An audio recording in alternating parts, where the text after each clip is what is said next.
Objetivo Taiwán. ¿Atacará China a la isla rebelde? ¿Cómo será la invasión? 雨生，我们直接进画面。台湾时间今天下午起，美日韩各大媒体都将台海危机列为每节新闻头条。各国智库普遍认为这是中国对台湾的宣战举动。最新消息，国防部目前正准备召开记者会，预计将对中共运8反潜机坠海事件向国人进行说明。带您关心一下现。Si no os ha quedado claro, Juan Carlos nos lo va a explicar. Vamos a hablar de la posible invasión de China de la isla rebelde de Taiwán. El sonido que acabáis de ver es de la película o serie de televisión Zero Day o Zero Day, que es una ficción sobre una posible invasión china de la isla de Taiwán. Recordad que también es China y hasta hace poco se luchaban entre ellos por cuál era la verdadera China, aunque ahora veremos que está cambiando un poco el argumento en Taiwán sobre qué es ser taiwanés y qué es ser chino. Hola, Juan Carlos, ¿qué tal? Hola, pues encantado de estar por aquí en este tema que afortunadamente no parece ser de urgente necesidad, pero está siempre encima de la mesa y que es un resto de la guerra civil china que terminó en el año 49 y que duró bastantes décadas, con lo cual a poco que uno entre en el tema no debería de sorprender que haya tan larga duración, sobre todo teniendo en cuenta una pequeña anécdota. Cuando le preguntaron al embajador chino en París, en la época de la Revolución Francesa, oiga, embajador, ¿qué le parece esto de la Revolución Francesa? Bueno, deme unas décadas o siglos y igual después ya responderemos a ver, porque es una nación que se dice milenaria y este concepto de milenario es algo que también tiene importancia cuando uno se acerca a esto, porque Taiwán les rompe el discurso. Es un elemento interesante. No es una solo milenaria, son dos las milenarias. Pues tenemos un tema muy interesante que geopolíticamente podría afectar a todo el mundo, porque no es una lucha por una pequeña isla, sino por lo que un general americano que fumaba puros muy importante, MacArthur, dijo que era un portaaviones terrestre en el corazón de China. Es decir, hablaremos de esa importancia que tiene la isla de Taiwán como geopolítica, geoestrategia, pero también económicamente. Es una isla que no es exactamente un país pobre, sino uno de los 4 dragones asiáticos, esos 4 tigres asiáticos que crecieron en los años 70 con gobiernos autoritarios a llegar a transformarse en democracias y democracias con un poder adquisitivo muy alto y digamos, la envidia de todo el Asia y ejemplo a seguir, ¿no? Y Taiwán es uno de ellos. Pues hablaremos de esto, ¿no, Juan Carlos? Sí, en efecto, la historia reciente y más lejana tiene su importancia, en tanto en cuanto es importante la muerte de Sun Yat-sen en 1925, que el Partido Comunista de China surge en 1921. Recordemos las tesis de la Internacional Socialista en esa reunión de Moscú de ese mismo año, en el que se estableció que los partidos socialistas o aceptaban firmarlas o se tenía que constituir el Partido Comunista de... y ahí que se constituyó en el mismo año, 1921, el Partido Comunista de España o el Partido Comunista de China, con el señor Mao Zedong. Y luego viene la situación de la propia China, con una realidad de señores de la guerra bastante complicada, hasta el punto de que después de la guerra mundial y la Segunda Guerra Sino-Japonesa, precisamente Rubén Villamor tiene unos libros bien interesantes para tratar este tema, pero hubo la salida de Continental y estuvieron refugiados no solamente en Taiwán, sino también en la isla de Hainan, pero Hainan la retoman en 1950. Y Taiwán se convierte en el refugio de Chiang Kai-shek y del Kuomintang, ese sol de la bandera que está con un fondo azul, es la bandera de no solamente del Kuomintang, sino también de la República de China de aquel momento después de la caída de Puyi y del último emperador en 1912. Evidentemente es un resto porque no pudieron tomarlo desde el continente. Y esto nos llevará luego al asunto de si es posible o no un desembarco anfibio. Pero políticamente, ya lo dijo MacArthur, pero también otros, que en una guerra fría uno se tiene que emparentar con quien sea posible aunque sea complicado. Ya lo dijo incluso Churchill, aquello de si Stalin tenía compañía de ser invadido e incluso el infierno, pues él sería...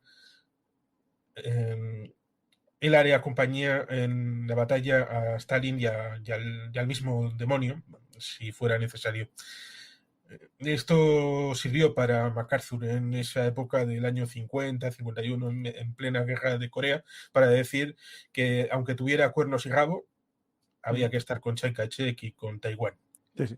Pues tenemos este momento, pero hasta que viene la diplomacia del ping-pong, Sí, en la que Estados Unidos cambia de mentalidad. hay algo que se olvida, pero que fue importante, porque las campañas electorales dejan highlights, pero que luego se quedan en el olvido. En la campaña de 1960 entre Nixon y Kennedy, las islas Quemoy y Matsu, que están ahí precisamente, fueron importantes en el diálogo. Lo mismo que en el 52 hubo aquel Who Lost China, quien perdió China, que eso lo andaban tirando entre los republicanos y los demócratas, porque ninguno de los dos quería responsabilizarse de la pérdida de un país tan importante como era entonces.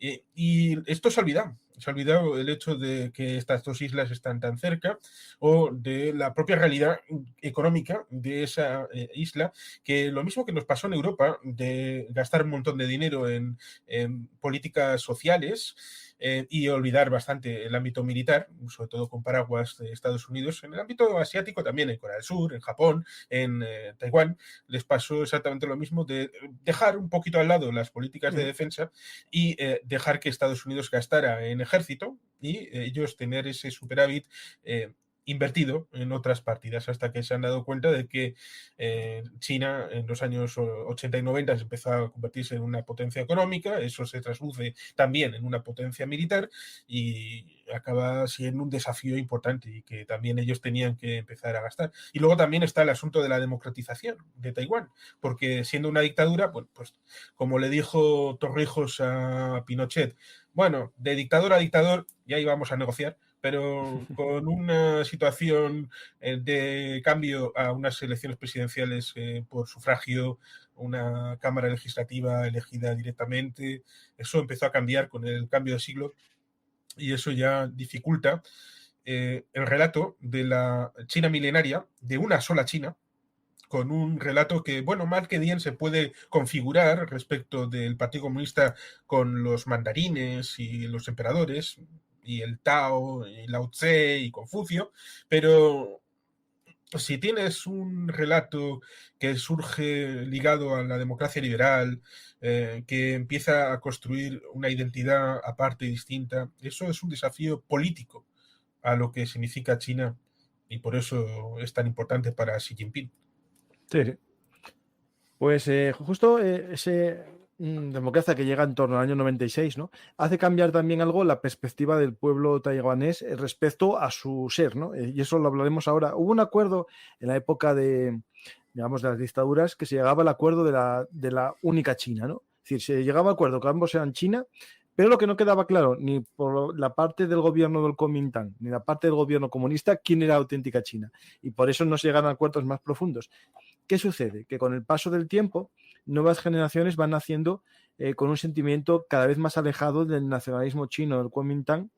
Y, por ejemplo, hay un dato ahora, que es así un dato que podemos decir, que hay un 3% o 4% de la población que quieren volver a unirse a China comunista, como China, un 50% que quieren seguir como están, en este status quo, y un 43% por ahí más o menos que quieren ser independientes. Claro, China no puede permitir el hecho de que Taiwán se considere independiente y eso lo lleva mucho peor a que Taiwán se considere la China, ¿no? Es decir, el status quo lo puede aguantar, lo que no puede aguantar es el crecimiento del independentismo en Taiwán, ¿no? Sí, el mayor problema es cuando un territorio se segrega, ya sea por producto de una guerra o por otro tipo de causas, y por eso China tiene dificultades respecto de otros territorios, como por ejemplo lo que ocurrió en Hong Kong, que luego, después de haber hecho la transición, se suponía que iba a haber un periodo de 50 años hasta el 2047, que luego los chinos reinterpretaron. No, esa carta era entre el 1984 y el 97, en el periodo de transición previo. Con lo cual, ahora están autolegitimados respecto de eliminar las progresivas concesiones que dicen ellos. Hace poco tuviste un programa con Mariano de Miguel respecto de Xinjiang, los uigures, que son otro territorio también como Tíbet, que son territorios que geopolíticamente les dan profundidad estratégica, pero que evidentemente tienen pueblos que no eran de etnia Han y que han sido sometidos. Y eso de la política de una China, dos sistemas, pues evidentemente se ha verificado mal en Hong Kong como para decirle a los de Taiwán, ustedes, bueno, pueden meterse con su sistema tan simpático y bonito que van a ser respetados. Sí. Es complicado. Por lo tanto, esta situación de China lleva a tener una dificultad respecto de dictaduras, democracias y la única China, en tanto en cuanto, pues, les rompe el esquema, en donde Taiwán pues sería un relato displicente, sobre todo teniendo en cuenta de que la isla no ha tenido históricamente mucha relación con el continente. Y cualquier español... Y durante tiempo, bueno, fue portugués, si no recuerdo mal, y japonés incluso. Fue Formosa, la isla Formosa, por eso la importancia de Portugal. Durante un tiempo,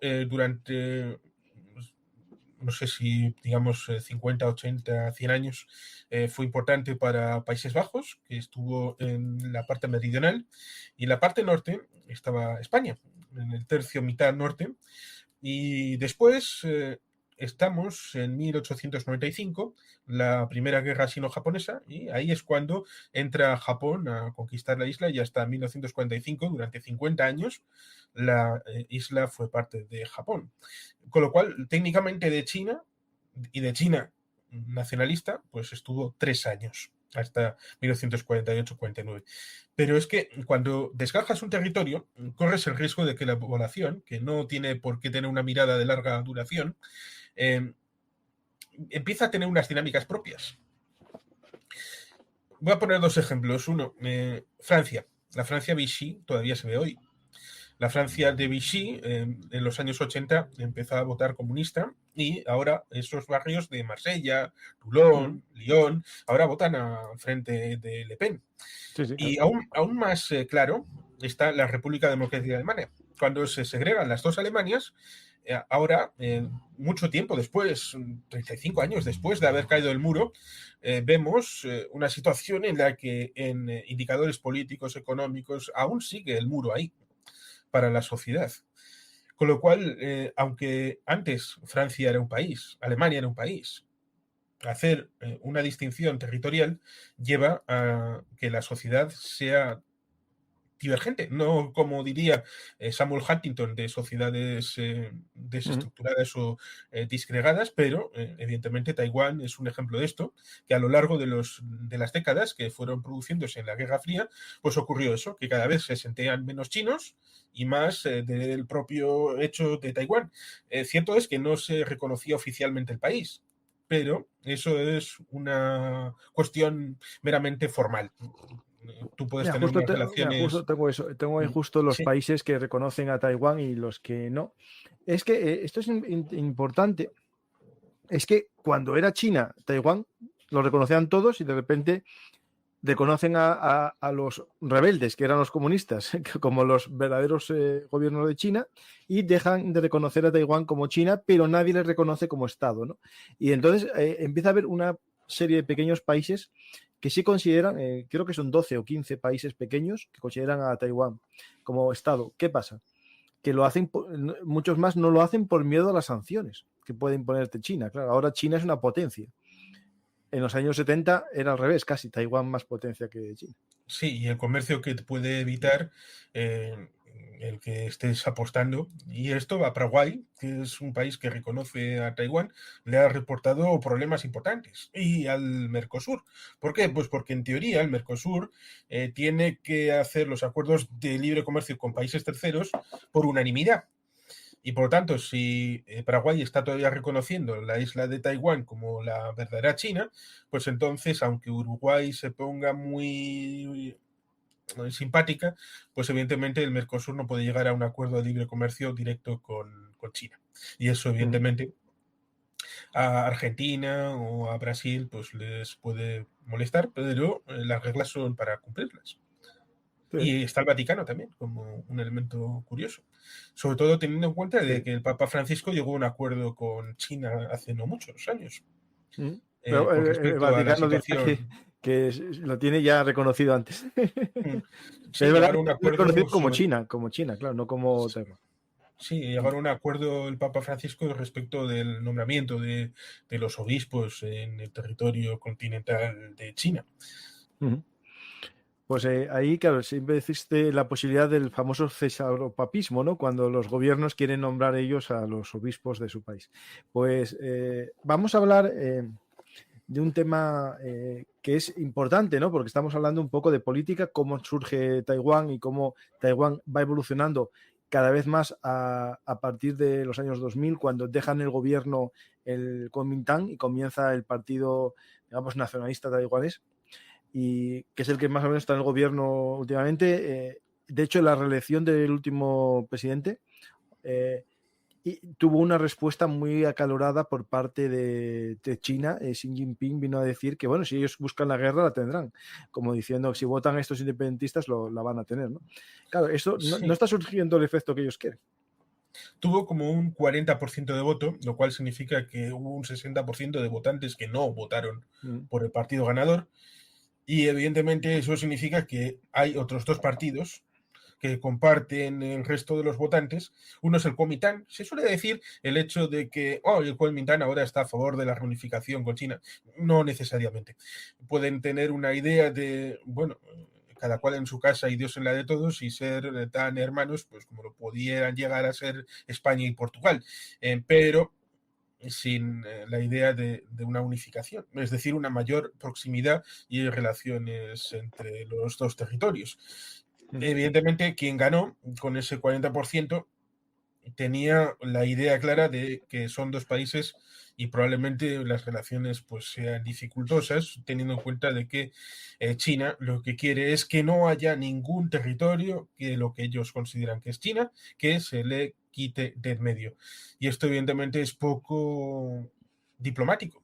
Pero claro, la propia China tuvo problemas con el concepto de diplomacia que requiere el reconocimiento de la alteridad del otro como un equivalente, en el punto de que los dos primeros países que hicieron un Ministerio de Asuntos Exteriores fueron Rusia y Francia, allá por el siglo XVI, y China ya en el siglo XVIII tenía dificultades porque era el imperio celestial, el imperio del centro, y el resto eran, bueno, gente que estaba alrededor y no podían sino estar al servicio de la gran China. Y esto le resultó dificultoso porque luego estuvo bastante tiempo cerrada China, que quien quisiera algo que fuera China físicamente, y evidentemente eso en el siglo XIX pues reportó la rebelión Taiping, luego los Boxers y evidentemente el siglo de los tratados desiguales que todo lo meten ahí, lo cual es curioso porque no recuerdan excesivamente lo que les hizo Rusia al otro lado del río Amur, pero ahora la cosa, por lo menos, yo creo que está soterrada y que sirve tanto para el caso de Rusia como para el caso de Taiwán, de que China tiene una mirada un poco a largo plazo, de que no quiere forzar las cosas porque piensa que ya caerán de fruta madura. Tiene además, una fecha que según algunos es tope, sí, es el 2048, todavía tienen tiempo sobre ellos. Sí, y además en 1964 ya hubo un mes de una batalla importante en una isla en la que Mao Zedong mostró un poco la patita para intentar esa isla tomarla y pudo llegar incluso a una guerra nuclear entre la Unión Soviética y China, pero que luego digan, no, es que entre los camaradas nunca llegan a las guerras. Sí. Bueno, puede que sí, puede que no. Es Luego los chinos... llamada no, hay otra primera, que es la primera crisis de Taiwán, que es del 54-55. Hay otra previa también. Sí, luego los chinos intentaron invadir Vietnam en 1978-79. Con lo cual, creo que por hacer la cuña comercial, los chinos de Taiwán tendrían que leer a Cayo Mario, porque en las cuestiones de la madera que surge de la misma raíz, pues evidentemente ahí podríamos ver a las guerras con Yugurta, que evidentemente ahí habían tenido una relación previa y por lo tanto luego las confrontaciones pues es un poquito como luego llegará a Ezio con Atila, que gente que está más o menos ligada a la educación imperial, y lo mismo que los chinos pues también tenían un imperio. Los de Taiwán pues en primer término se educaron en el continente y luego se separaron y ahora puede haber una guerra, con lo cual las doctrinas de Cayo Mario pues igual les vienen bien. No, y se complica más el escenario, digo, comparando con los clásicos, ¿no? Porque Yugurta pagó y compró a muchos generales romanos para que no luchasen bien. Y en este caso se habla de las 3 opciones que tiene China de recuperación. Una de ellas consiste en ganarse a las élites de Taiwán. Y en eso hubo una época que se habló de, y se hizo, el hecho de que Taiwán sabemos que es el mayor fabricante del mundo de semiconductores y de chips, ¿no? Los chips famosos de última generación se fabrican casi todos en Taiwán. Y lo que hizo Taiwán, en un ánimo de tener una buena relación con la China continental, es llevar parte de la producción de los chips un poco más pasados de tiempo ya, hacerlos en China, ¿no? Y eso pensando que iba a generar un lazo para que las economías estuviesen juntas y no fuese posible una guerra, ¿no? Digo, ese intento lo hicieron y ahora algunos taiwaneses están llevando sus empresas fuera de Taiwán a Estados Unidos o a otros sitios, pero a mí personalmente eso me parece un error, porque si Taiwán deja de ser para el mundo entero su fábrica de chips, nadie va a luchar por ellos. Yo lo digo porque tiene un valor geográfico, que lo vamos a ver ahora, yo creo que Juan Carlos lo vamos a explicar, pero tiene un valor también por su industria.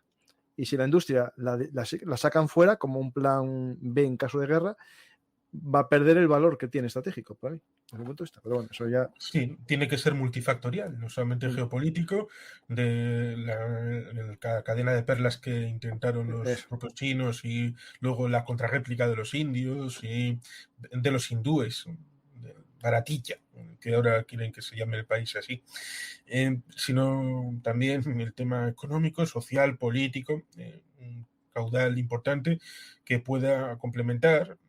Eso sí, ya hubo militarmente un intento, la SEATO, que ya para 1977 quedó destruida por la relación de los diferentes países con la guerra de Vietnam, pero ahora con otros proyectos intentan los 5 ojos, el AUKUS. Taiwán va a ser complicado, pero las relaciones entre India, Vietnam, Filipinas, Corea del Sur, Japón, es parte de toda esta estrategia. Estoy poniendo el mapa de el nuevo orden mundial, un mapa en el que más o menos simplifica un poco lo que es el collar de perlas y la respuesta india, ¿no? Al final, la idea ¿cuál es? Que China es cierto que tiene un mar que él llama el mar de China y está cada vez más exigiendo islotes, haciendo de un arrecife un aeropuerto, robando aguas territoriales, por ejemplo, a Filipinas. Cada poco hay problemas muy gordos ahí que alguien habla, pero en los medios de comunicación casi no se habla ya. Y con una sentencia favorable a Filipinas. Sí, claro, porque históricamente era de ellos, de España, precisamente.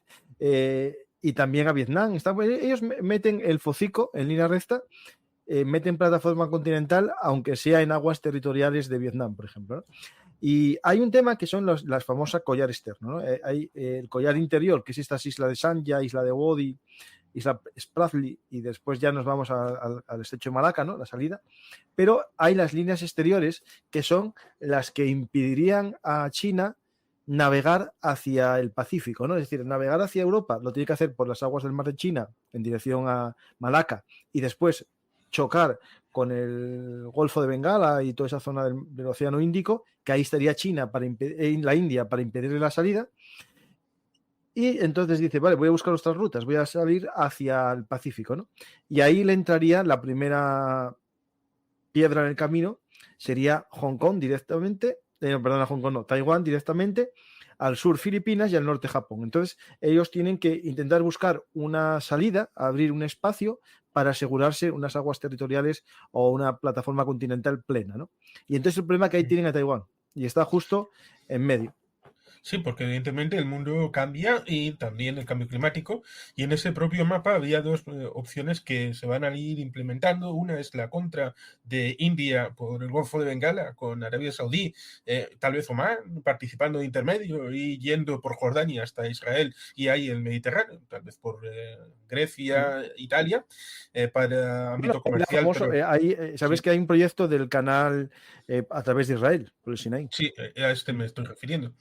Y otro es el cambio climático, porque ¿para qué ir por Yemen y el Golfo de Adén pudiendo ir por el norte?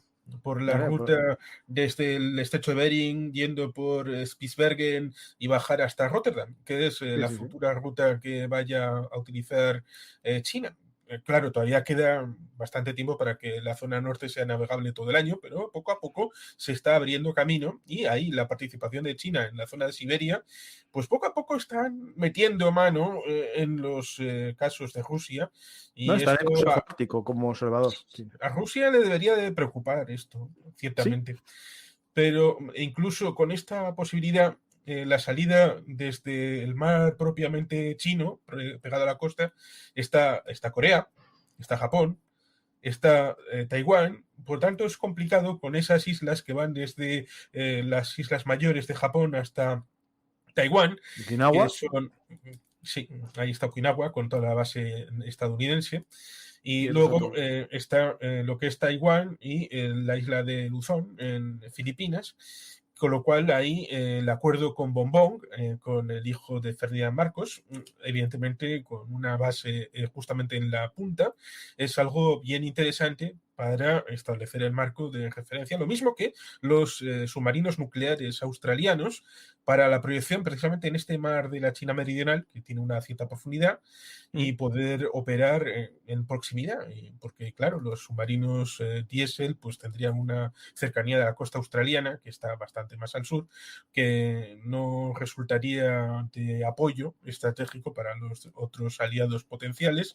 Y claro, esto a China le molesta bastante porque ve que se le acercan, que todo lo que necesita en recursos viene por mar, fundamentalmente, y por eso juegos geopolíticos como tratar de tomar Myanmar, el ámbito político, un país que Myanmar es como Somalia.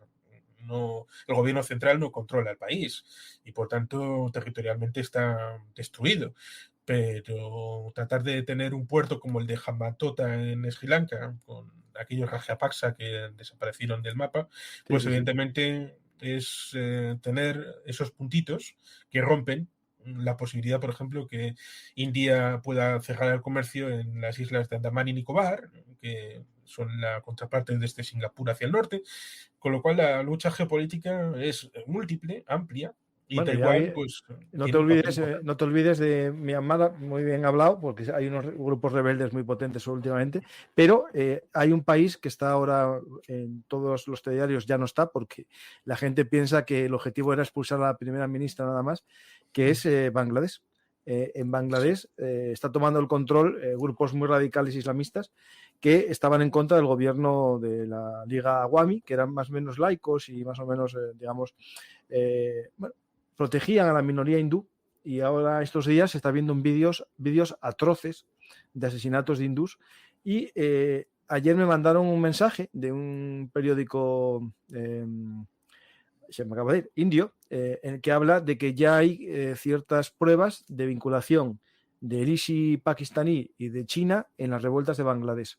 ¿Por qué? Porque Bangladesh también es estratégico para China, sería una forma de, bueno, de evitar o de controlar un poco también a la India, ¿no? Y es importante este tema. Invito a ver lo que dice sobre Bangladesh. Sí, sí, es bien interesante y que evidentemente también el porcentaje de contribución en la esfera de funcionarios públicos también tiene cierta influencia para inflamar el ánimo de la gente.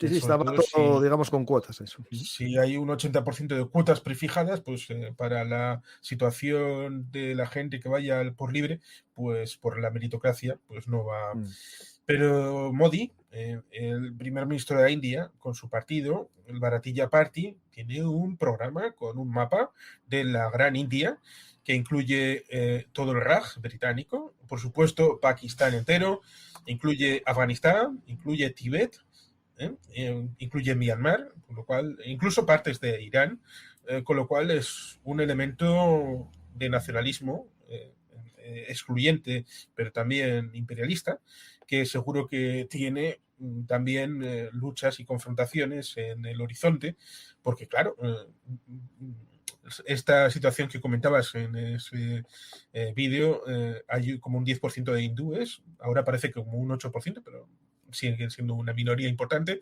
sobre todo si tienen a su país al lado, con una potencia tan grande como la India, el potencial de intervención siempre está ahí. Y además hay otro programa que hicisteis con Nacho y Mariano respecto del potencial también de lucha entre Afganistán y Pakistán, y también con Irán por ahí, rodeando, con lo cual ahí ciertamente hay muchos intereses confrontados. Y China, por lo menos, también cuando quiere, porque China prefiere que la India tenga una dualidad de quiero mar o quiero tierra. Quiero hacer unas bases aéreas muy importantes al lado de Nepal y de Tíbet, o que hagan una flota importante que pueda cerrar los estrechos de Andamán y Nicobar. Y por eso, cada cierto tiempo, los dos ejércitos permiten que se den de leches siempre a puños, ahí en la parte de arriba. A palos de dejan también. Pero siempre que no sea armas de fuego y que no se eleven. Que no escale, que no escale. Sí. Pues tenemos esta importancia geopolítica de todo el territorio de Taiwán, aparte, digamos, de la honra y del nacionalismo chino que necesita recuperar todo su territorio, ¿no? Y esto es importante entenderlo, que hay de esas dos variables, ¿no? La variable del honor y la tradición de la recuperación de toda China, y también la importancia que tiene geográficamente, como un portaaviones, como recordaba MacArthur, ¿no? Pues, ¿qué sucede aquí? Claro, que Estados Unidos, desde el comienzo de la, digamos, autonomía o de la existencia de Taiwán como la China distinta a la comunista, le dio una protección. Eso no la reconoce ya como país, pero sí le da protección, le vende armas, tiene un tratado de alguna manera de garantía de la autonomía, no podemos decir la palabra independencia porque no son independientes, pero de la autonomía de Taiwán. Y en momentos complejos siempre mandan a alguien, ¿no? Hace poco fue aquella crisis cuando marchó, fue la Pelosi, que hubo mucho problema con China. Y después, cada poco también, Estados Unidos hace maniobras conjuntas con Taiwán, o hace, por ejemplo, maniobras conjuntas con los Quads, ¿no? Es decir, con Australia, Nueva Zelanda, Japón, y últimamente la India, que es algo extraño porque la India hace maniobras con Japón. En Japón, por ejemplo, unos cazas MiG indios van a Japón para hacer una prueba, un entrenamiento en caso de invasión de un país vecino a la India, que es China, claro, está por supuesto, pero al poco la India hace maniobras conjuntas en Rusia con China. Es decir, está a todo, ¿no? Es decir, digamos que la India tiene una agenda extraña de amistades. Y que ciertamente hay dos vectores interesantes, geopolíticos, pero también políticos, a considerar.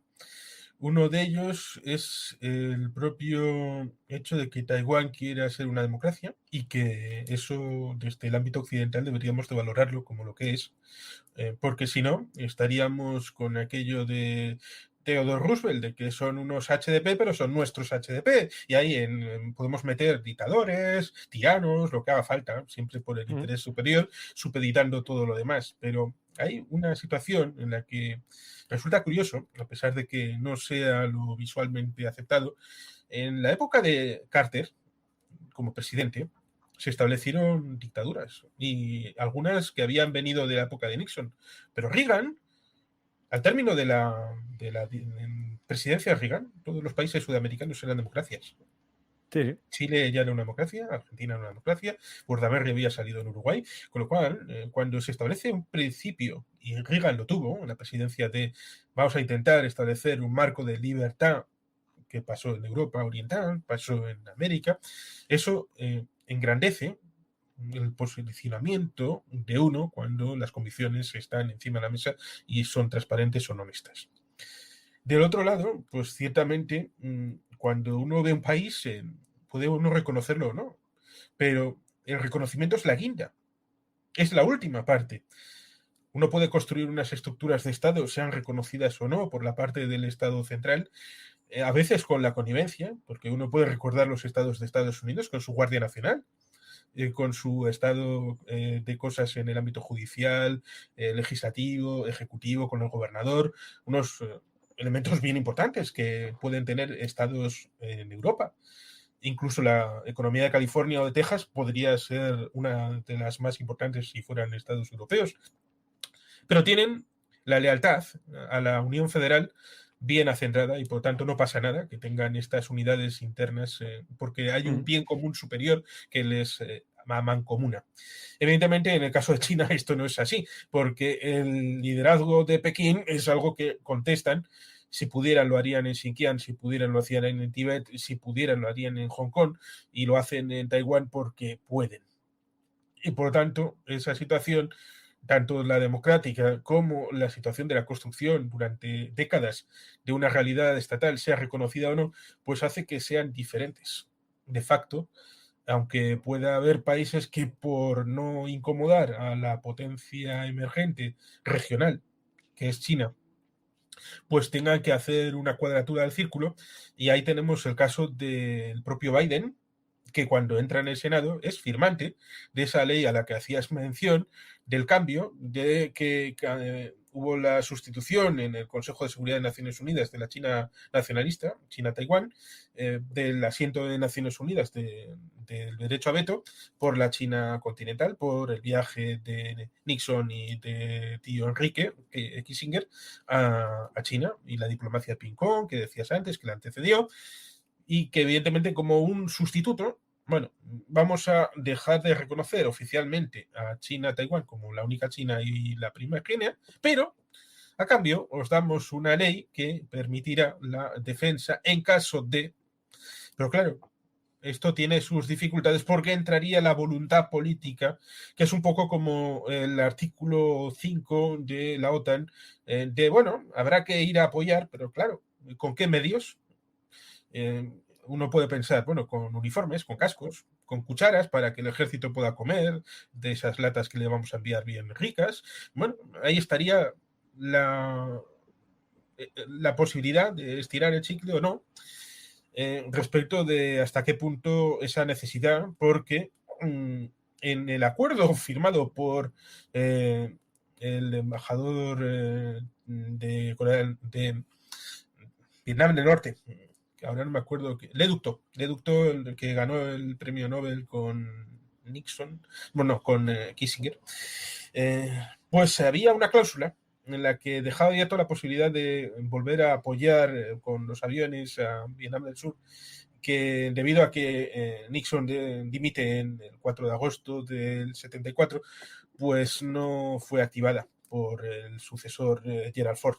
Pero había esa idea de que en caso de que el norte físicamente intentara entrar en Vietnam del Sur, pues entonces volvería a Estados Unidos. Con lo cual, cuando Estados Unidos, unos años después, firma esto para Taiwán, pues hasta qué punto la credibilidad de Estados Unidos está ahí. De momento no ha sido necesario ponerlo encima de la mesa en los 40 años posteriores. Pero, ¿qué pasaría en caso de una situación tan extrema como el surgimiento de una guerra? ¿Sería Estados Unidos voluntarioso? Claro, depende también de qué administración encuentres. Claro, hay tantas variables. ¿Qué intereses tenga el candidato? Claro. Sus negocios donde estén, es decir, muchas cosas ahí.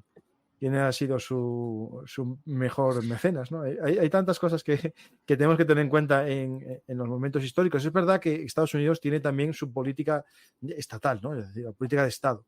Pero después, claro, cada líder que nos vayamos encontrando puede tener sus gustos personales que hagan que, bueno, que todo el Deep State, ¿no? Entonces, agencias estatales, el Pentágono, no tengan la capacidad de influenciar tanto sobre él, ¿no? Y eso hace que cambie un poco las políticas internacionales. Ahí hablando un poco de esto que estamos comentando, si hubiese una invasión, ¿no? Es decir, vamos a ponernos en el caso hipotético, ¿no? De una posible operación, ¿no? Invasión. Cada poco voy a poner aquí, bueno, voy a ir poniendo de fondo, ¿no? Vídeos sobre operaciones de drills, ¿no? Entrenamientos por parte de Taiwán de una posible invasión, ¿no? Es decir, lo que está claro, que me imagino que empezaremos una fase, como siempre, de guerra en el ámbito cognitivo, ¿no? Es decir, lo vimos en Ucrania mucho antes de la guerra. Rusia empezó una guerra híbrida, empezó a buscar excusas, a buscar causas, a generar un relato, ¿no? Y eso Sí, y ante todo hay que intentar desmoralizar al enemigo, porque como diría Sun Tzu, la batalla hay que ganarla antes de que empiece la guerra. Sí. Y esto lo sabían los alemanes, que desmoralizaron a los franceses antes de mayo del 40. Ya estaban derrotados. Yo suelo decir como que es una ósmosis de la guerra civil española en Francia, pero en una guerra no cruenta, dialéctica entre los diferentes elementos y facciones en Francia, y que luego contribuyeron a que no tuvieran voluntad de luchar en mayo, junio del 40. Y esto seguramente sea lo que necesite China en caso de tener cierta necesidad. Pero claro, hay un pequeño detalle que nos solemos olvidar. ¿Cuáles han sido los anteriores desembarcos en la historia reciente? Porque esa dificultad, tanto logística... No, fácil no es, ya te lo digo yo. Estamos hablando de 126 kilómetros como poco, claro, la parte más próxima. Evidentemente, Quemoy y Matsu estarían tomadas al de muy poco, a pesar de que hubiera dificultad también orográfica. La primera es esta que está aquí, es esta, ¿no? Es esta, Quemoy Conti. Creo que están por ahí, sí, están cerca de la zona continental. Creo que es esta, sí. Esta es la que pero más allá de eso, podemos recordar algunos desembarcos históricos exitosos, pues han sido complejos. Recordar Normandía es algo necesario, ciertamente, pero ¿cuántos años estuvieron preparando el desembarco en Normandía, logísticamente, como portaaviones, utilizando Inglaterra, en el ámbito del suministro, logística, crear un ejército? Incheon ya tenían los elementos en Japón y en Corea en el año 50. Es algo bastante interesante, pero ahí tenemos Anzio, que fue un intento derivado de lo que había ocurrido en Sicilia, la operación Torch. Son esfuerzos encadenados y que tardaron varios años, 2 años por lo menos en ir a Torch, al norte de África. Por supuesto, podemos recordar la zona de los Dardanelos, con el fracaso final de aquella operación de desembarco, con lo cual la necesidad de una proximidad, porque es diferente el ir a las Islas Paracelso o las Spratly o ir a un atolón y tener todo el tiempo del mundo, a poder desembarcar, ir poniendo tus plataformas, que intentar ir a una isla a mar descubierto, sabiendo que le van a detectar, porque no estamos en los años 30-40, hay un sistema de detección bastante más elevado, con lo cual saben que vienen, y cuando estamos en esta época y en esta zona, seguramente el relato favorezca a los defensores, pensando en los vientos divinos que impidieron las tomas mongolas de la zona de Japón. Y eso seguro que puede utilizarse en el ámbito discursivo, sí, a la par que toda la situación de que si quieres hacer una invasión, un desembarco, la logística es importante, tienes que estar muchos años procurando esto, y esto ahora se ve claramente, y necesitas un ejército bastante poderoso, porque todos los desembarcos exitosos, que recuerde, han implicado a Estados Unidos o al mundo anglosajón, y no hay nadie que no sea del mundo anglosajón que haya hecho unas cosas de las características que estaríamos hablando. Con lo cual, siquiera para aproximación. Voy a algunos de los planes que yo leí y vi. No, hace tiempo, pues es un tema que me interesa. Taiwán tiene un tema que vamos a intentar resumir, lo voy a intentar resumir claramente y rápidamente. A ver, muchos creen que el mar es como un río, ¿no? Y eso, el cabo austriaco, cuando quiso invadir el Reino Unido, pensaba que el estrecho del Canal de la Mancha era un gran río que se podía vadear, pero los ríos son, bueno, son complejos, pero el estrecho ya tiene grandes corrientes, como el estrecho de Gibraltar.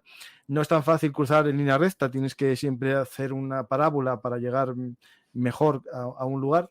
Y en el caso de este estrecho de Taiwán, no estamos hablando de un estrechito, estamos hablando exactamente de 175 kilómetros en línea recta.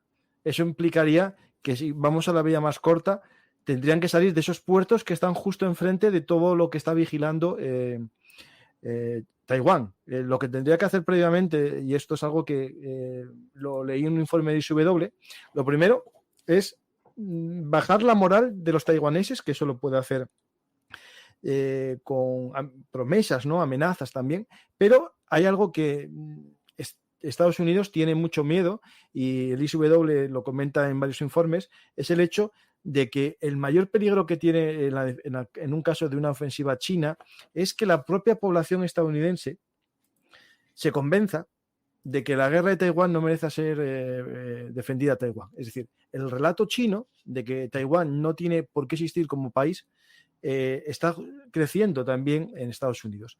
Hay influencers, medios de comunicación hablando del deseo de una sola nación.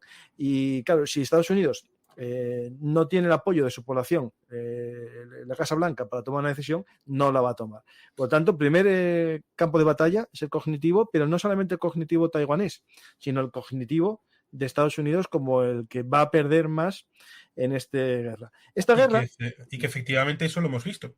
Sí, lo vimos en la ofensiva del Tet en 1968, en el que sobre el terreno Estados Unidos fue victorioso.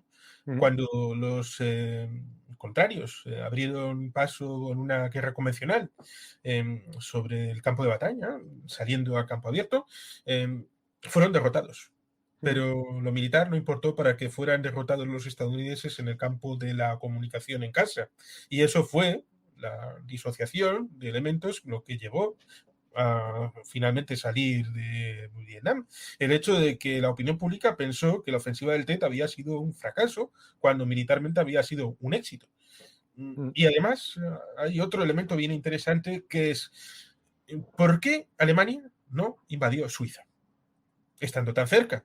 No es como aquí, que no había un estrecho. Es una táctica que, como cuando uno mira la geografía de Taiwán, evidentemente habría muy pocos lugares donde podría establecerse el contacto, en lugares de costa, porque es dificultoso, es una zona agreste. Lo iba a explicar yo ahora eso.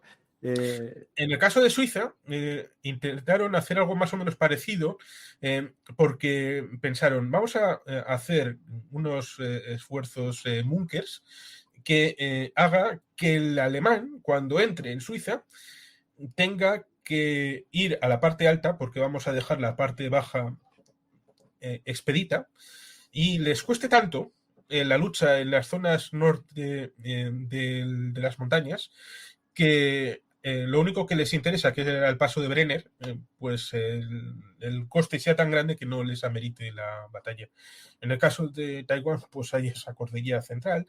Ciertamente, en la parte más interior, hacia el ámbito del mar, conectado con China, es donde está la población, pero eso no implica que no haya una posibilidad de, en toda esa cordillera, una zona como en Suiza de búnkers y de lugares de atrincheramiento, y que parte de la población pueda ir a la parte exterior de la isla. Y bueno. Sí.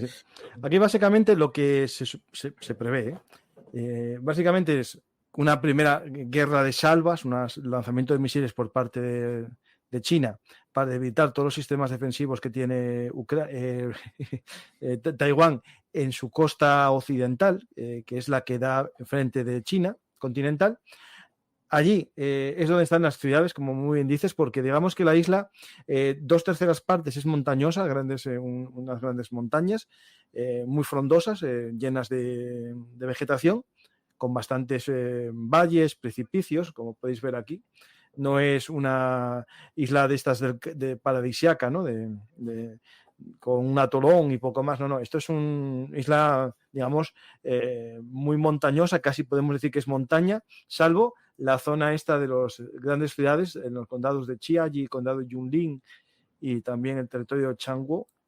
Ahí están unas llanuras en donde están campos de arroz, que alguien dirá, bueno, eso es llano. No, porque tiene un problema. Si os fijáis, la orilla occidental tiene ciertos puertos y rías, pero la mayor parte son zonas de pantanosas y con grandes marismas. Fijaros aquí cómo podéis ver una zona de marisma que no es válida para un desembarco anfibio a gran escala.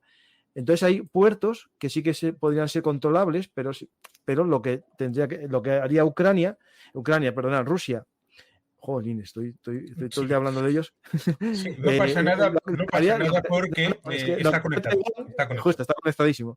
Lo que haría Taiwán en su primer modelo, que era usar solo misiles tipo Harpoon para ir destruyendo la flota china, que por cierto China está haciendo una flota más grande en barcos y en tonelaje que Estados Unidos, de peor calidad en algunos aspectos, pero tienen más barcos y tiene algo China para esta misión de Taiwán, que es que todos los barcos de tipo Ro-Ro, de estos que se hacen para transporte de vehículos y que abren una compuerta y salen vehículos, aunque sean civiles, están como dados el visto bueno por el ejército para ser militarizados. Lo que pretende esto es una gran salva de misiles tierra-tierra o misiles aire-tierra para destruir las defensas taiwanesas, rápidamente, a toda velocidad, mandar el mayor número de barcos posible, y esto, cuando era el comienzo de la teoría, Taiwán compró muchos misiles tipo Harpoon, pero cuando comienza la guerra en Ucrania, aprenden la posibilidad de la guerra de guerrilla drónica. Y entonces, últimamente está apostando mucho por drones marinos y también drones tipo kamikaze. Es decir, una de las defensas que quieren hacer es lanzar contra la manada que va a venir de barcos chinos una oleada de drones kamikazes. Eso por un lado. Los dos responderán con guerra electrónica y sus drones propios, que también tienen su sistema. Al final, lo que plantean muchos es que las ciudades caigan rápidamente, también para que no haya un gran derramamiento de vidas civiles, y los soldados se vayan hacia las montañas. Todo con un objetivo, que es aguantar una semana o un poco menos, que es lo que tardaría Estados Unidos en movilizar las flotas para acudir en su ayuda. Claro, este plan, que está previsto para aguantar poco tiempo, es solamente si Estados Unidos entra al rescate, como la caballería. Lo que quieren ganar es tiempo para que la caballería estadounidense llegue en su ayuda. Entonces alguien dirá, ¿pero qué van a hacer los chinos? Pues los chinos, claro, en ese momento lanzarían sus famosos misiles mataportaaviones, que dicen que son hipersónicos, que salen a la estratosfera y descienden y son imposibles de detener por parte de los buques escolta. Eso sería la primera base. Después estaría toda la resistencia dentro de este sistema montañoso. Os voy a mostrar aquí una joyita, que es la base de Qianxiang taiwanesa. Vais a verla y vamos a verla dentro después. Me parece que es muy interesante verla. Es una base, un aeropuerto, un aeródromo. Tienen dos, tienen este y otro. Y si os fijáis, parece un aeródromo ordinario. Si estáis acostumbrados a ver mis programas sobre la guerra de Ucrania, vais a ver diferencias con los aeródromos rusos. Es que, por ejemplo, vamos a ver hangares cubiertos, varias plataformas de hangares, porque este también es de uso mixto. Pero lo interesante, si seguimos por aquí la pista, ya vemos en este lado una de la base, búnkers de hormigón a prueba de ataques. Ya vemos una serie de ellos, pero esto es algo habitual en cualquier base militar tipo OTAN, pero lo que ya no es tan habitual es lo que vamos a ver por aquí. Por aquí tenemos una base subterránea. Por aquí, si os fijáis, estos se meten a su suelo y después en otros sitios se ve la entrada a esa base, que también es otra que os voy a poner ahora, que hay dos. Ahí está Xianshan y otra. No, esta es ordinaria, pero si os fijáis, también tiene todo con búnkers. ¿Os fijáis? Digamos, la idea es aguantar la primera oleada, despegar sus cazas y poder resistir hasta que llegue a Estados Unidos. Si os fijáis, todos los aviones tienen todos un sistema de protección. Pero el más interesante, que ahora la perdí, aquí tenéis otra, ¿vale? Si os fijáis también con un arsenal, y aquí tenéis más, es la base. Espera, a ver, ahora no la encuentro. Os la pongo, ¿vale? No sé si la conoces tú, esta base. Por el nombre, yo soy bastante malo para los nombres, pero ciertamente son bases puestas en esa otra mitad exterior de la isla que tienen zonas... no sé si puedo hacer la comparación con Gibraltar. Aquí se ve la entrada. Mira, aquí se ve la entrada de los aviones. Aquí se ve la entrada de los aviones bajo tierra, ¿lo veis, no? Isla Xianshan, es que era la que yo estuve. Espera, a ver, qué raro, yo estaba en esa. Y no los vi. Pero sí, son zonas horadadas dentro de la montaña. No, esta no sé. Donde se supone que hay una serie de aviones. Entran 36 aviones en esa. Pero espera, ahora estoy yo dudando si es la de Xianshan. Yo creo que es esa. Bueno, si alguien me dice el nombre, pues yo creo que es la de Xianshan. O sea, sí, seguro. Bueno, a ver si la encuentro. ¿Vale? Y la idea todo del plan de defensa de Taiwán es la llegada a Estados Unidos. Y Estados Unidos, su primera idea es lanzar también sus misiles nucleares que tienen Filipinas y en otras bases, en otras islas, meterlas rápidamente en el mar de China para que no sean atacados y desde ahí amenazar a las flotas chinas que intentan cruzar, ¿no? Es decir, al final de todo esto, el plan estadounidense es dificultar a China el ataque, pero ninguno de los planes que tiene Estados Unidos está atacar a China.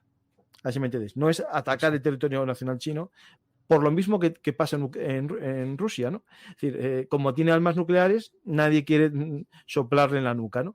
Pues esto es algo parecido. Esta guerra se va a ir a la problemática de que estamos hablando de un país de 1.300 millones atacando a un país de 25 millones, pero con el hándicap, además añadido, que tiene armas nucleares.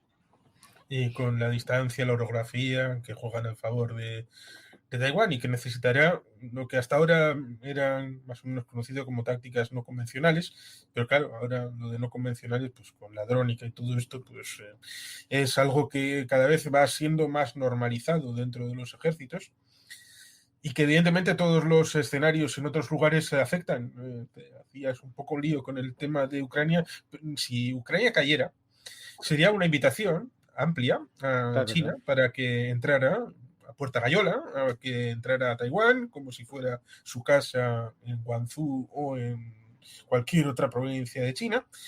Y por otro lado, si se deja a Irán tener armas nucleares, cosa que hay que impedir por todos los medios, si Irán tiene armas nucleares, pues se me ocurren 20 países que inmediatamente querrán tener armas.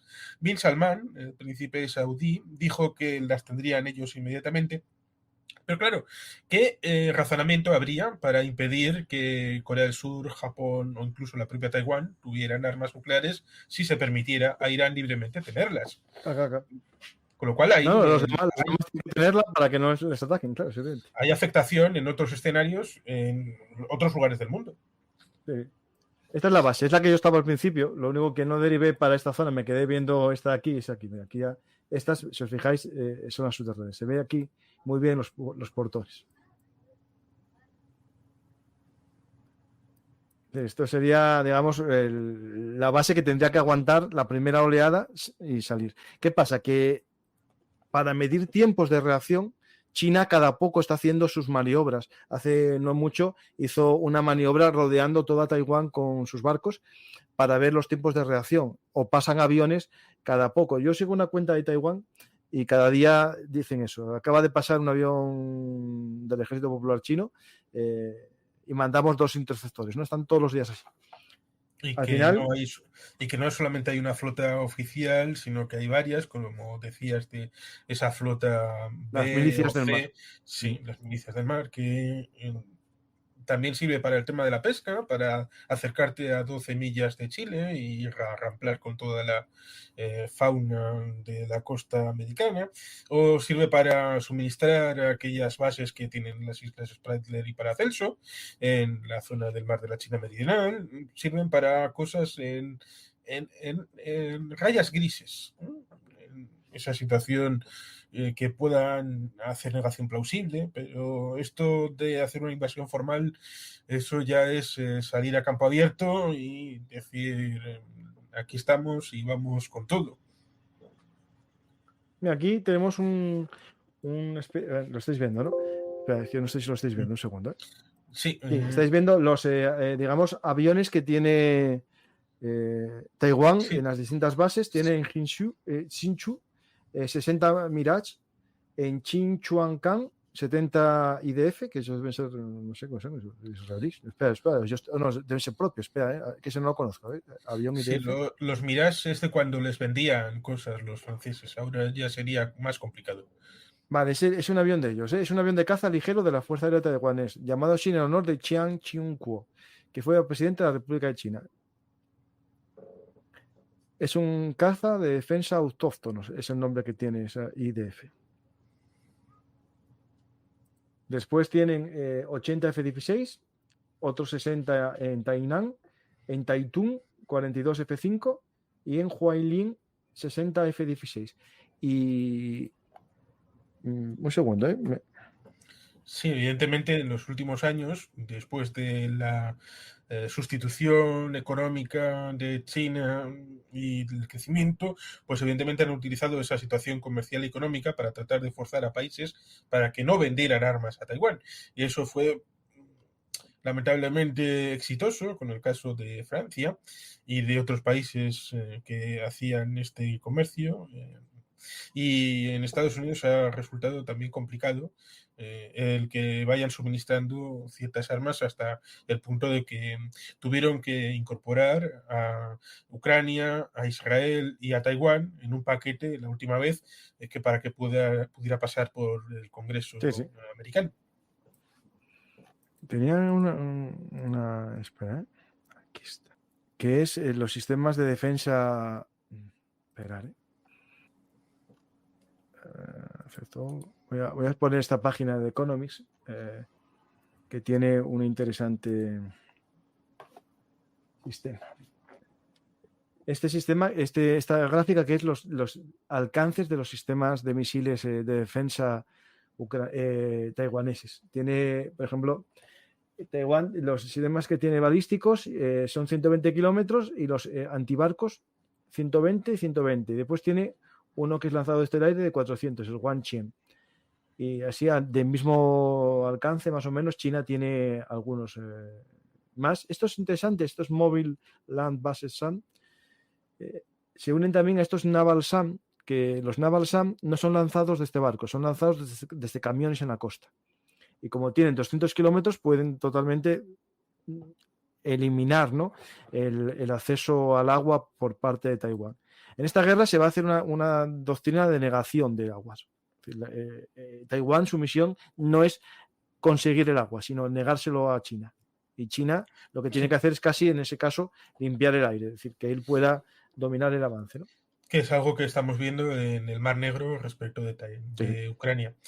Y que evidentemente también remite a la operación León Marino, que resultó infructuosa tanto en el mar como en el aire para las fuerzas alemanas, la Luftwaffe y la Kriegsmarine, que necesitaban, tanto la una como la otra, abrir un pasillo para que el desembarco pudiera ser efectivo, incluso cuando Otto Skorzeny había recogido una serie de barcazas que pudieran haber tenido cierta utilidad, pero que evidentemente, siendo tanto el estrecho de Gibraltar, que son 14 kilómetros, o el estrecho de la zona del Canal de la Mancha, que tampoco es que sea mucho mayor, pues aquí estamos hablando de 126, 176 kilómetros, y que eso es una distancia respetable. Sí, sí. No, muy respetable. Es verdad que China está invirtiendo mucho en Overcraft para que vaya muy rápido, pero es mucho. Sí, Te van a pillar. La concentración de tropas, tienes que hacer una guerra electrónica muy potente para evitar que te espíen. Y habiendo satélites ya lo complica mucho más. Y lo que comentabas respecto de el equivalente sería que la Armada Española hubiera dicho a Transmediterránea cómo tienen tener unas características los barcos civiles para hacer el tránsito del estrecho, pero que estos en algún momento pudieran ser reutilizados por la Armada para una necesidad militar. Algo así es lo que con los barcos Ro-Ro para uso distinto tienen los chinos, con lo cual ahí está esa doctrina que se han autodotado para tratar de buscar posibilidades. No es que lo vayan a hacer, pero quieren tener disponibles opciones. Una crisis económica que haya que echar la culpa a alguien, pues hace una guerrita y ya está. Sí, eso es un problema que está encima de la mesa, con el tema inmobiliario, el tema de las jubilaciones, la política de hijo único, hay poca población activa. La economía china no está en su mejor momento, aunque pueda parecer lo contrario. Sí, pues vamos a ir viendo. Después está la posibilidad de que Japón intervenga. Es decir, esto se complica mucho más el escenario. Vamos a pasar a... Porque si entra China en Taiwán, pues pueden abrir las posibilidades para cualquier otra cosa que se les pueda imaginar. Sí, sí. Mira, por ejemplo, en mayo del 23, para que os hagáis una idea, Estados Unidos aprobó 18 sistemas HIMARS para Taiwán, añadiendo los que ya tenía, que dicen que por lo menos hay 70 unidades ya previas. Vamos a las preguntas, Juan Carlos. Sí, a ver si hay alguna por ahí. Hola, una pregunta. ¿Qué postura tomará Trump ante China y Venezuela? Como China apoya a Venezuela con la dictadura. Bueno, hay que recordar que Trump fue muy activo contra China en su mandato.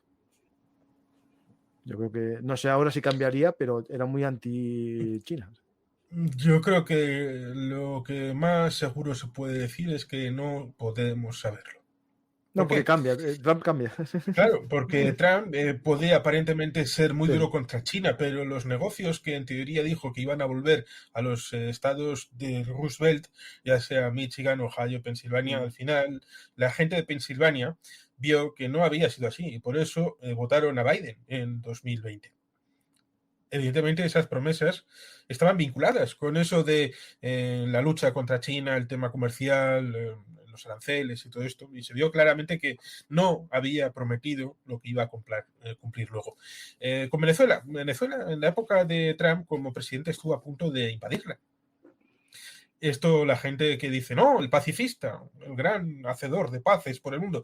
Ya, bueno, estuvo a punto de bombardear Irán, a punto de bombardear, bueno, mató a Soleimani, puso la capital de Israel en Jerusalén con el tema de la embajada, lo cual evidentemente no gustó a algunos y eso puede ser objeto de guerras, con lo cual el pacifista no es tan pacifista. Y con China, pues está el asunto de que depende del día, depende del momento, depende con quién se encuentre, pues puede tener una decisión u otra. Por eso le sustraían algunos documentos, no le contaban determinadas cosas. Esa administración fue una casa de locos. Sí, sí. Hay una pregunta interesante que tiene que ver con la defensa de Taiwán, que es las minas, ¿no? Las minas marinas son tan antiguas como el andar. Es decir, Rusia las instaló, Ucrania las instaló y en la Segunda Guerra Mundial ni hablemos. Pero en el caso de Taiwán son muy importantes porque, como os mostré en el mapa, la costa occidental es de aguas poco profundas, que es donde se pueden poner muy bien las minas. Unas minas que están yacientes en el fondo marino y cuando viene la presa estallan o ascienden, ¿no?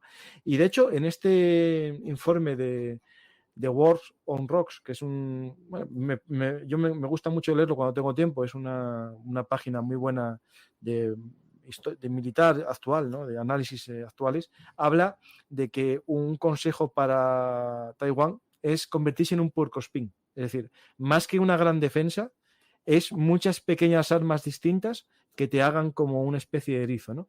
Y al final, una de las apuestas que dan estos analistas, Jonathan Dorsey, Kelly Grieco y Jennifer Cavanagh, es el empleo de minas como primera línea defensiva. Es decir, cuando empiecen las hostilidades, sembrar toda la costa de minas. Claro, esto con nuevos sistemas de drones se puede perfectamente hacer drones submarinos que se conviertan en minas. Es una de las opciones que en un programa que tengo sobre los drones submarinos se habla, que esos drones se convierten en torpedos estáticos. Están en el fondo marino y cuando ven a la presa ascienden y están. Y aquí habla un poco de todo esto. Ciertamente estas cosas hay que tenerlas previstas y hacerlas, no solamente preverlas en documentos, sino también tienes que tener comprado todo. Porque recuerdo que había, cuando se produce el armisticio, el 11 del 18, había planes para completar el cierre de minas por el Mar del Norte por parte de los aliados. Bueno, entonces era el Entente, pero inferimos aliados desde la Segunda Guerra Mundial. Había planes para el 19 y para el 20, porque todavía no pensaban que la guerra iba a terminar entonces, y recordamos las palabras del señor Rommel, que la muralla del Atlántico decía, bueno, aquí tenemos que implementar 3 millones de minas para poder frenar a los angloamericanos cuando vengan en la playa, que era lo que quería hacer antes del día D. Y no fue viable porque no le hicieron mucho caso. Evidentemente, en este caso hay otras posibilidades, pero sigue habiendo una disposición de recursos escasos y la necesidad de distribuirlos, porque se necesitarán tierra, la marina, los puertos. En principio, con esa zona de marismas sería más concentrado en esos puntos más concretos, pero claro, siempre también hay que evitar que puedan abrirte paso 50 tíos con unas lanchas que puedan distraerte también en esfuerzos en toda la línea de frente. La cosa puede ser complicado porque bueno, lo estamos viendo en Kursk, pero luego tendréis, Nacho y tú, para hablar de esto, pero estas sorpresas, pues depende de cuál sea el planteamiento, pues pueden ir surgiendo. Claro, el problema, esto en una guerra de aproximación indirecta es factible lo que está haciendo Ucrania en Kursk, que yo lo llevo, sabes que hace un año hice un programa y lo expliqué y gente se reía de mí porque solo es lo frontal. Claro, aquí el problema es que China solo tiene lo frontal, porque tiene que atacar una isla que tiene enfrente su costa, no la tiene rodeada por ahora, ¿no? Entonces, claro, sí, lo que tiene que hacer en este caso Taiwán es ir reduciendo el avance, ¿no? Pararlo va a ser imposible a lo mejor del todo, porque China va a asumir muchas pérdidas, es decir, sabe que van a morir muchos y van a ser destruidos muchos barcos, por eso va a mandar muchos. El problema es hasta qué punto China va a aguantar la pérdida. Viendo el caso de Rusia, que aguanta muy bien las pérdidas en una carga frontal, a lo mejor China se le parece porque tienen una mentalidad parecida, ¿no? Habría que verlo. Y Taiwán, sí, ¿cuánto aguantaría en una defensa? Porque eso también es un problema que podemos plantearnos aquí. Y que una aproximación diferente como la que intentó Francia en el siglo XVIII, entrando por Cardiff hacia el Reino Unido, pues en este caso pues sería todavía más gravosa. Sería que dar la vuelta a la isla, claro, y entrar por el exterior. Y con la vigilancia que hay ahora, que hay ojos en todos lados, muy difícil. Vamos a... ¿Qué sucedería si existiera solamente una cuarentena en la isla? Aislamiento marítimo y aéreo. Estados Unidos entraría. Este es un tema que se plantea en las maniobras que hace China rodeando todo Taiwán. Es ¿qué va a hacer Estados Unidos? Estados Unidos defiende una doctrina que es la libertad de los mares. Y lo que hace, por ejemplo, en las islas estas que están haciendo en el mar de China, como no reconoce que esas islas sean de China, mete sus barcos muy cerca de los islotes. Pero no impidió que se hiciesen. Al final, Estados Unidos luchará porque esas aguas están abiertas a todos y si hay un bloqueo económico, es decir, que solo sea un bloqueo económico, claro, ¿quién declara la guerra aquí? Pues lo más seguro que Taiwán diga que es un acto de guerra y que está siendo atacado de una manera económica. Y Estados Unidos, cómo justifica un ataque a China. Es decir, ¿me entiendes un poco la situación, Sí, no? y que es diferente de lo que ocurre un poquito más al norte, como es el tema de Corea, porque aquí podríamos hablar de la entrada o no de países internacionales apelando a esa libertad de tránsito en los mares, pero en el caso de Corea, en los años 50, en el año 50 hay resoluciones del Consejo de Seguridad que establecen que la guerra, que está en armisticio, pero seguiría siendo la misma guerra, no es con Estados Unidos, sino es con las Naciones Unidas. Con lo cual, si Corea del Norte reactiva la guerra, pues sería contra las Naciones Unidas y no contra Estados Unidos. En este caso sería voluntario, porque no hay un marco general de acogimiento, salvo el del agua y la libertad de los mares. Con lo cual, Sí, sí. esa cuarentena sería, depende de la voluntad, de los aliados, de la circunstancia. Hay una pregunta para ti, Juan Carlos. Pregunta para Juan Carlos desde Indonesia. Mira, nos ven desde Indonesia. Allá nos vamos. El sudeste asiático tiene un papel fundamental y Estados Unidos ha estado muy poco activa aquí recientemente. ¿Cómo vemos el bloque del SEA en el contexto de Taiwán? Pues agradezco a Indonesia y al compareciente. Ciertamente Indonesia tiene un papel por desarrollar en el ámbito geopolítico que hasta el momento no ha desarrollado, por lo cual hay muchos actores que tienen potencial, como por ejemplo Indonesia, y claro, depende de cuál sea el posicionamiento de cada actor, pues ahí estaría el asunto de cuál sería la respuesta. ¿Cuál es el interés, por ejemplo, de Indonesia? Porque ha visto el asunto de Timor Oriental, está el de Papúa Nueva Guinea, que tiene una zona con entes separatistas. ¿Primará el derecho de la integridad territorial o primará el hecho de reconocimiento de aquel que es posible rival, su debilitamiento pudiera ser favorecedor de mi política exterior? Esos son elementos que pueden chocar dentro de las políticas de cada país. En respecto de cuando surgen cada crisis internacional, pueden tener una doctrina previamente establecida o pueden ir a salto de mata y que parezca que, bueno, lo resuelven con un discurso muy bonito, bien emperifollado, pero claro, pueden estar simplemente improvisando. Hay una cosa ahí que me dicen, que ya me dijeron varias veces, y yo cuando lo elegí no lo sabía. A ver, explico. La música que yo pongo no es de desconocimiento militar o conocimiento militar ni conocimiento militar. Es de YouTube. YouTube tiene una galería gratuita de música para nosotros los creadores de contenido. Y cuando yo elegí la de la intro, puse música épica y me gustó. Y pasado un tiempo, cuando descubrí ese canal, me dicen que es el mismo. Yo no me suena que sea el mismo porque hay varios vídeos distintos de ese canal. No voy a cambiar mi música porque lo use él. YouTube es el que nos deja a nosotros usarlo y por tanto que lo cambie él. Quien no le gusta que yo lo use. Aparte ya estoy cansado de todos los que me envían desde ese canal para hacerme bots y haters y todas esas cosas. Un saludo y espero que aprendáis algo de verdad de política mundial. Pues vamos a ver más preguntas. ¿Qué postura debería tomar diplomáticamente los países de América del Sur para asegurar su soberanía ante el avance de China en el continente? Pues no dorarle la píldora a China y a Rusia. Pues primero tener unos sistemas institucionales fuertes en donde cada país pueda ejercer su libertad, su soberanía y poder tener los amigos que considere oportuno. Y esto, evidentemente, si no se hace de esta manera, permite que élites corruptas de cualquier signo, derecha o izquierda, coopten el Estado en lo que se llama captura de Estado. Y estas élites extractivas, pues tengan amigos que les favorezcan en su mantenimiento del poder. Y esto suele ser habitualmente países poco democráticos los que están dispuestos a mantener países que tengan este tipo de estructura. Es difícil la unificación política en Sudamérica. Eso, la geografía es complicada, bastante norte-sur y poco este-oeste. El tema de la orografía, las montañas, el tema de los ríos. Pero bueno, para eso estamos los humanos, para tratar de superar las dificultades. Lo malo es que habitualmente se ha hecho unidad en Sudamérica con el ámbito político. Yo tengo un gobierno de tal signo, voy a unificar a todos los gobiernos de tal signo. De tal signo, sí. Y cuando hay uno de esos países que cambia el gobierno, entonces ese ya no es amigo y se le expulsa o sale y entonces se acaba la unificación.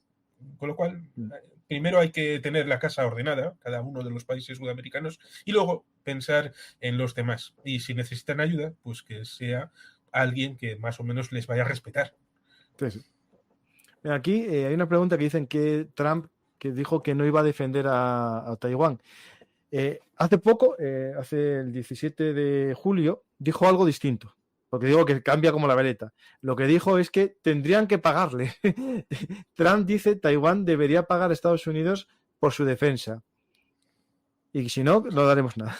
Sí, y estuvo Trump con Vance en una defensa de Rusia porque Napoleón se estrelló, Hitler se estrelló, y por tanto hay que a Rusia, cuando tengas una guerra, lo mejor es rendirte.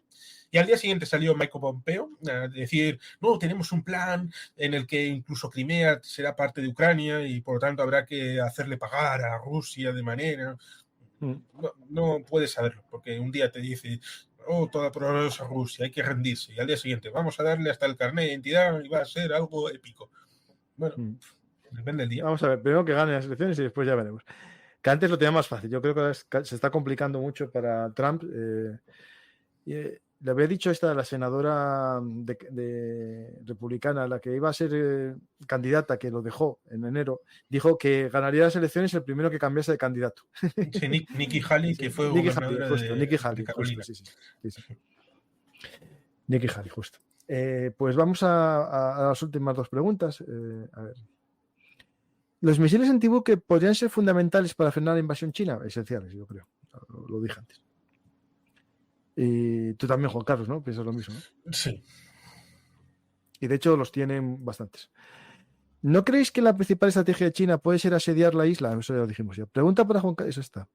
¿Tiene Taiwán sistemas antiaéreos de proximidad de 20 a 30 milímetros? Me imagino que tiene que tener. Esos son sistemas que padrones y todo eso a día de hoy. Espera, a ver.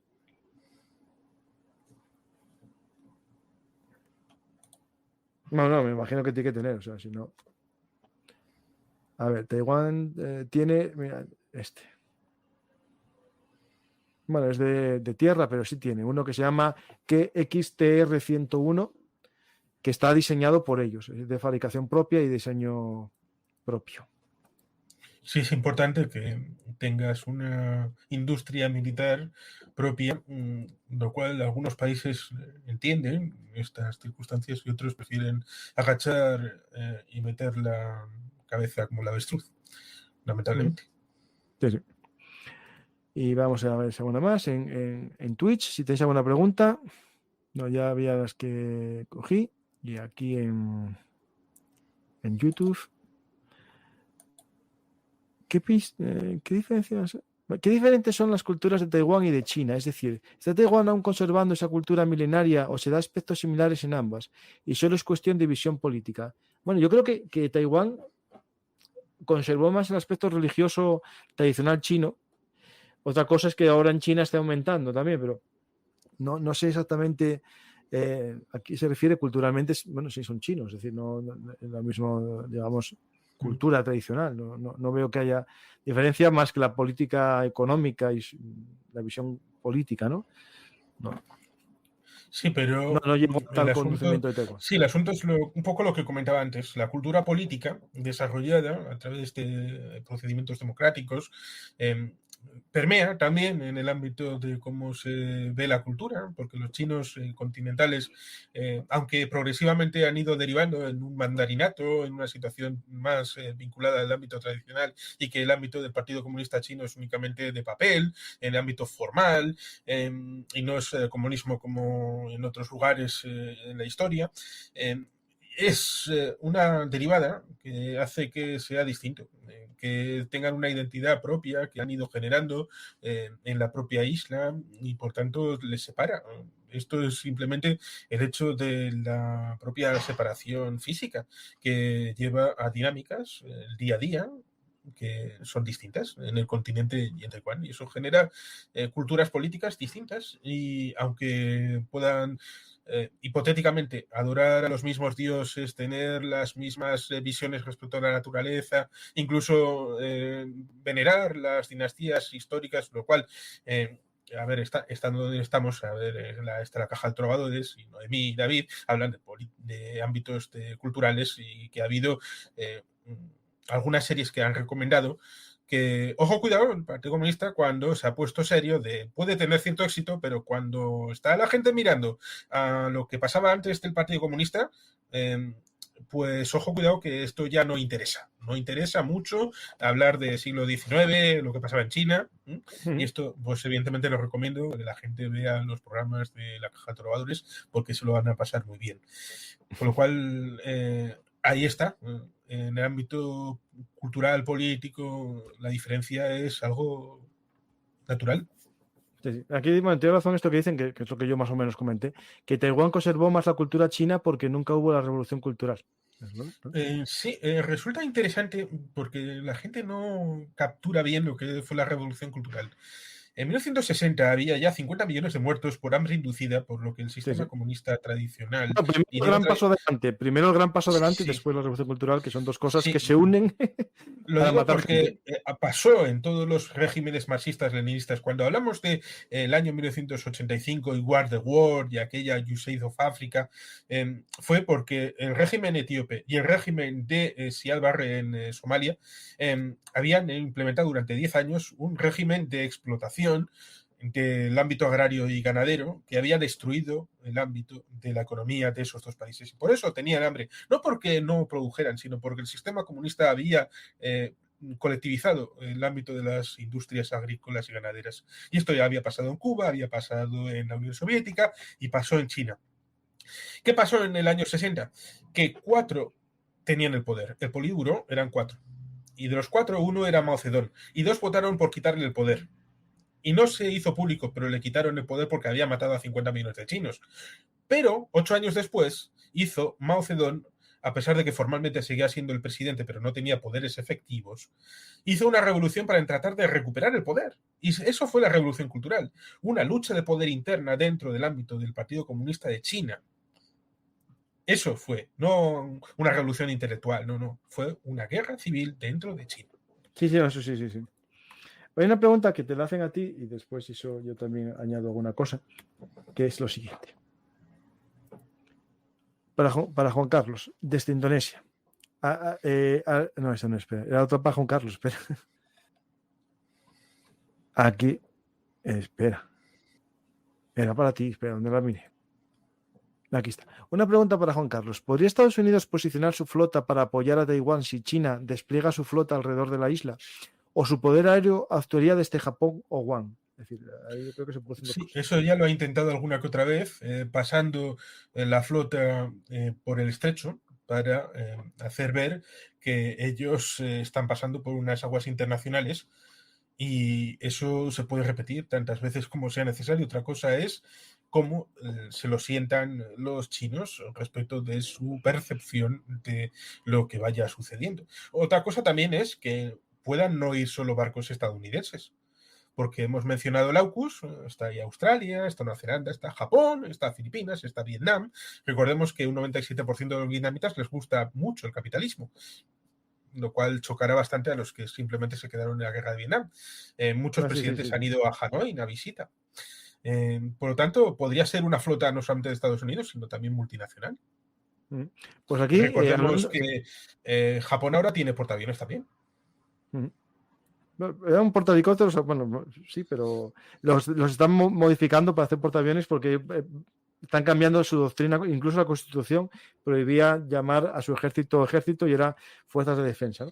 Sí, pero es eso, ahora tienen también ministro de defensa desde hace unos años. Sí, justo, sí. Guam, hay que recordar que es el portaaviones principal que tiene Estados Unidos y es la base de los F-35. Alguien preguntaba por ahí cómo se puede hacer este ataque. Pues aquí hay unas fotos muy interesantes de la llegada de los F-35 a Guam. Y bueno, ahí el que quiera verlo de Warzone, interesante el artículo. Pero lo que podéis ver también es las bases que tiene Estados Unidos aquí en la zona, ¿no? Si os fijáis, no tienen gran número de defensas antiaéreas porque piensan que no van a ser bombardeadas. Es decir, no estamos viendo el mismo sistema de búnkers que vimos en la zona de Taiwán, pero bueno, es una base potente aérea. Si os fijáis, no, sí están aquí, están todos aquí los búnkers, mira, están aquí. Estos son búnkers y polvorines también. Sí, porque Rocketman amenazó Aquí Guam está, con sus misiles. Sí. Aquí, en teoría, llevaron varias escuadrillas de F-35 aquí. El tema es el alcance y yo creo que al final los F-35 tienen también sistemas de... Todo está pensado en mandar los F-35 con avión cisterna y a una distancia fuera de los alcances de los radares es ya mandarlos en solitario, ¿no? Pero 3.000 kilómetros de aquí a Guam, de Guam a Taiwán, que bueno, yo creo llegan, me parece. Voy a buscarlo, es que no sé la autonomía. Y ciertamente la gente recordará la isla de Tinian, el bombardeo de Enola Gay, para lanzar sobre Hiroshima, precisamente en unos días como los que estamos en agosto. Esta foto es una pasada de foto.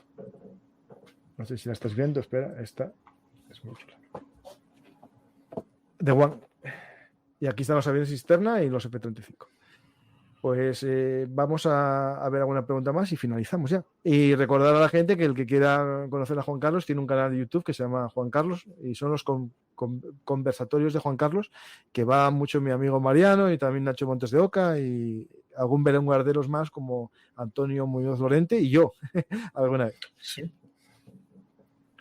Sí, en algún momento vendrás para la frontera norte. Todo el mundo de leer, ¿no? De momento hay dos, la frontera norte y Cayo Mario. El tercero me puse, pero lo dejé este verano, no tengo tiempo. Y este. Bueno, no hay prisa. No, prisa no hay. Bueno, prisa hay, que tengo un papel firmado. Esa actualidad está... vamos a una pregunta más. ¿Japón podría junto a Gran Bretaña ayudar a los taiwaneses? Bueno, hubo ahí unas maniobras británicas llevando su portaaviones Charles, el último que hizo. Charles, no me acuerdo cómo se llama. El último Príncipe de Well y Queen Elizabeth. Sí. Y que evidentemente el asunto tanto de Ucrania como de Taiwán está animando las diferencias que pudieran tener Corea del Sur y Japón. Sí. Respecto de sus realidades históricas, Segunda Guerra Mundial, prostitución inducida y forzada para los coreanos y cosas como, bueno, ya es 101 años, pero en 1923 hubo un terremoto en Tokio y les acusaron a los coreanos de hacer cosas malas. Había ese mal rollo y gracias a cosas como Taiwán o el tema de Ucrania, pues estas cosas se están superando. Sí. Y es importante, Filipinas es importante en esta defensa, sí. Es muy importante, por lo menos para los submarinos que salgan directamente a la mar de China y se sumerjan, porque justo a la salida de la base hay un abismo de estos oceánico y se esconderían en el fondo y es vital en Filipinas. Pero para los submarinos, los aviones están demasiado cerca, yo creo, pero bueno. Pues nada, muchas gracias, Juan Carlos. Yo creo que dimos una visión interesante de lo que puede ser el conflicto y sus causas, y el que quiera saber más que nos haga preguntas en los comentarios y si eso, otro día volvemos a hablar más sobre Taiwán. Esperemos que, Juan Carlos, durante mucho tiempo solo hablemos de posibilidades y no hablemos del conflicto, pero como se está complicando tanto el mundo, yo ya no sé qué decirte, Juan Carlos. Ciertamente, pues muy agradecido y que espero que estos sean juegos de guerra, hipótesis que no se tengan que verificar y por ser optimistas, pues ciertamente creo que no se van a verificar debido a las dificultades y complejidades, con lo cual yo creo que salvo una catástrofe enorme que, como le pasó a Argentina con las Malvinas, que se vean impelidos a hacer una maniobra de estas para tratar de hacer sobrevivir el régimen, no creo que estén en otras, sino en pensar, bueno, pues de aquí a 2048-49, pues en algún momento caerán de fruta madura porque se dan cuenta de que China es lo mejor de lo mejor y en esa senda, pues en principio la cosa quedará calmada, pero claro, las sorpresas pueden llegar de un día para otro y de momento, pues aquí estaremos para verlo. Esperemos que estemos aquí tranquilos y que todo sea ficciones, ¿no? Por desgracia estamos viendo un mundo demasiado caliente y todo interconectado. Si queremos rascar, encontramos nexos de unión entre todos los conflictos que están estallando en el mundo. Pues muchas gracias, Juan Carlos. Invito a la gente a ver tu página web. Voy a ponerla aquí para que la busquen fácilmente. Sí, con Juan Carlos Pérez 1982 está ahí el canal de YouTube. Tienes que intentar en el nombre de usuario poner a lo mejor conversatorios o algo así, Juan Carlos conversatorios o conversatorios Juan Carlos, para que sea más fácil buscar. Consejo de YouTube. Esta es la página, Juan Carlos Pérez, ¿vale? Sí, ahí está arroba Juan Carlos Pérez 1982 como identificador. Ahí está. Lo tengo ahí marcado y lo tenéis en la página. Lo pongo en el chat para que la gente lo tenga ahí y le sigáis. Que son muy interesantes sus conversatorios. Pues muchas gracias, Juan Carlos, como siempre. Y nada más, me despido de ti y espero que vuelvas pronto aquí a Bellum Artis, tu segunda casa. Si quieres decir algo ya como despedida final. Pues estamos cuando buenamente se pueda y muy agradecido. Gracias y nada más. Espero que os haya gustado el programa y si es así, ya sabéis el precio de este viaje a la isla Formosa, que es dar a me gusta, dejar un comentario y compartirlo en vuestras redes sociales. Por cierto, llega el verano, muchos de vosotros estáis sentados en el sofá de vuestra casa con el aire acondicionado o en la hamaca de una playa y qué mejor que un buen libro como Mi Frontera Norte o también Cayo Mario, el tercer fundador de Roma. ¿Se pueden conseguir en librerías? Sí. Si lo queréis conseguir firmado y dedicado por mí, en mi página web, franciscogarciacampa.com, ahí me podéis pedir un ejemplar firmado y dedicado. Hace poco me contactaron desde Ciudad de México y desde Alemania para un ejemplar. Por tanto, Cayo Mario viaja donde queráis vosotros. Gracias a todos y hasta la próxima oportunidad aquí en Bellum Artis, actualidad militar y geopolítica. Y por último, acordaros, ¿sois nuevos en Bellum Artis? Pues recordad que hay un canal hermano, o mejor dicho, el hermano mayor, que es Bellum Artis Historia Militar, que os invito a conocer.